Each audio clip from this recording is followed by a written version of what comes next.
Selamat sore semuanya. Saya akan mempresentasikan uji reliabilitas dan validitas suatu konstruk atau konsep. Yang pertama itu saya akan melakukan uji reliabilitas pada autonomi atau otonomi kerja dan rutin atau rutinitas kerja. Sebelum saya melakukan uji reliabilitas pada autonomi dan rutin, ada syarat dalam pengukuran uji reliabilitas, yaitu suatu konstruk atau variabel dikatakan reliable jika nilai Cronbase alpha-nya lebih besar dari 0,70. Di sini saya sudah melakukan uji reliabilitas pada autonom dan rutin. Bagian reliability, statis, dan bagian item total statis itu adalah bagian yang sangat penting. Karena pada bagian ini ada nilai Cronbase alpha. Sedangkan pada bagian case, item statis dan item inter tidak ada bagian dari Cronbase alpha. Maka pada reliability statis, Cronbase alpha-nya itu pada reliability statis autonom, Cronbase alpha-nya 0,773. Berarti reliable karena hasilnya lebih besar dari 0,70. Yang kedua, pada total item statis. Teman-teman bisa lihat Cronbase alpha saya pada autonom 1, 2, 3, dan 4. Pada autonom 1 dan 4 dinyatakan kurang reliable karena hasilnya lebih kecil dari 0,70. Sedangkan pada autonom 2 dan 3 dinyatakan reliable karena hasilnya lebih besar dari 0,70. Masih uji validitas, tapi pada rutin. Di reliability statis rutin, Cronbase alpha-nya 0,671. Dinyatakan kurang reliable karena hasilnya lebih kecil dari 0,70. Dan pada item total statis, teman-teman bisa lihat Cronbase alpha rutin 1, 2, 3, dan 4. Pada rutin 1, 2, dan 4 dinyatakan kurang reliable karena hasilnya lebih kecil dari 0,70. Sedangkan di rutin 3 dinyatakan reliable karena hasilnya lebih besar dari 0,70. Setelah saya melakukan uji reliabilitas pada autonomi dan rutin, yang kedua saya melakukan uji validitas pada autonom dan rutin. Sebelum saya melakukan uji validitas pada autonom dan rutin, ada syarat dalam pengukuran uji validitas, yaitu jika nilai R hitung lebih besar dari nilai R tabel, maka dinyatakan valid. Sedangkan jika nilai R hitung lebih kecil dari nilai R tabel, maka hasilnya dinyatakan tidak valid. Pada tabel autonom saya, teman-teman bisa lihat autonom 1, 2, 3, dan 4. Pada autonom 1, 2, dan 3, dan 4 dinyatakan valid karena hasilnya lebih besar dari 0,325. 0,325 ini adalah nilai R tabel saya.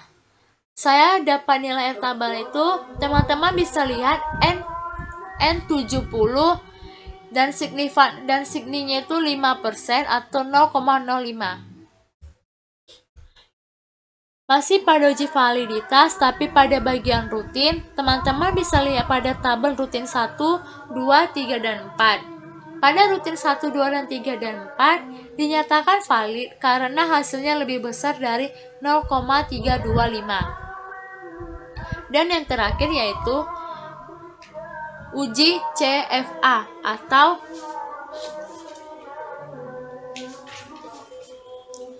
Confirmatory Factor Analysis. Di sini autonom 1 dan rutin digabung. Teman-teman bisa lihat pada total variance. Komponen 1, 2, 3, 4, 5, 6, 7, 8.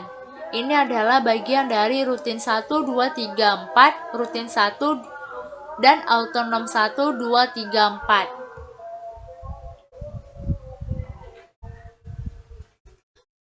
Dua kedua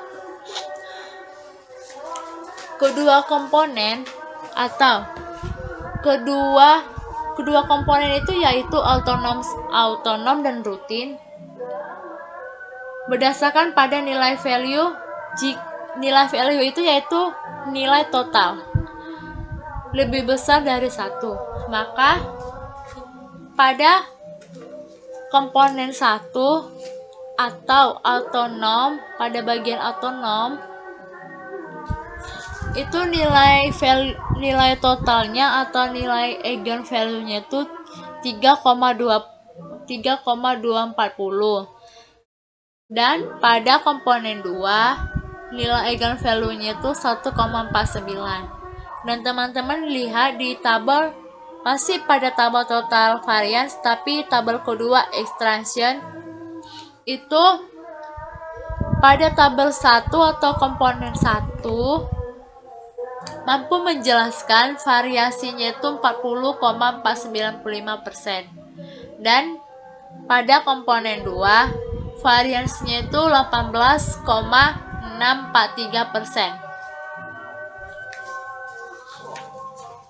Ini sangat sulit dilakukan karena komponen 1 dan 2 adalah bagian dari autonom 1 dan 2. Sedangkan pada rutin 1, 2, 3, dan 4 itu pada bagian 5, 6, 7. Maka kita akan melakukan komponen matriks untuk mendapatkan hasil yang lebih akurat. Jika kita tidak mendapatkan hasil akurat dari komponen matriks, maka kita akan melakukan rotasi komponen matriks. Kita akan ke tabel komponen matriks. Teman-teman bisa lihat pada tabel komponen matriks ada autonom 1, 2, 3, 4 dan rutin 1, 2, 3, dan 4. Dan komponennya itu ada 2. Nah, pada tabel ini dijelaskan, pada tabel ini saya akan menjelaskan pada autonom ini mengelompokkan pada faktor 1 atau autonom 1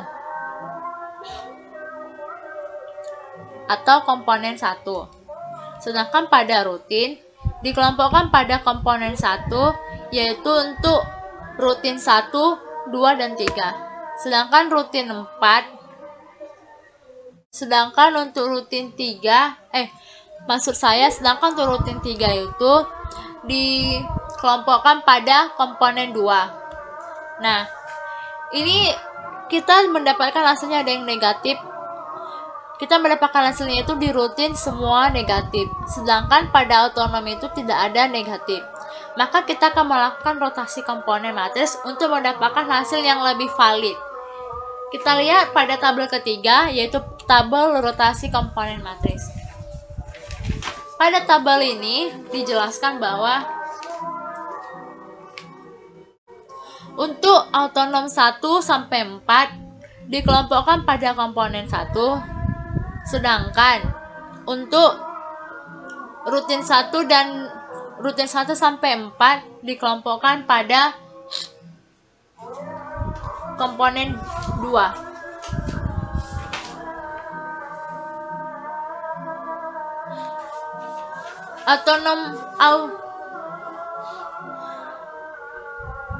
Maka kedua komponen ini atau autonom 1, 2, 3, 4 dan rutin 1, 2, 3, dan 4 dinyatakan valid karena kita mendapatkan hasil yang seimbang. Di autonom 1, 2, 3, dan 4 tidak ada negatif atau terletak di komponen 1 itu tidak ada negatif, sedangkan di komponen 2-nya terdapat negatif. Begitu juga dengan rutin. Rutin di komponen 1 terdapat negatif, sedangkan di komponen 2 tidak terdapat negatif. Berarti hasilnya seimbang atau bisa dinyatakan valid. Sekian hasil dari presentasi saya. Apabila ada kesalahan perkataan atau tutur kata, saya mohon maaf. Sekian dan terima kasih.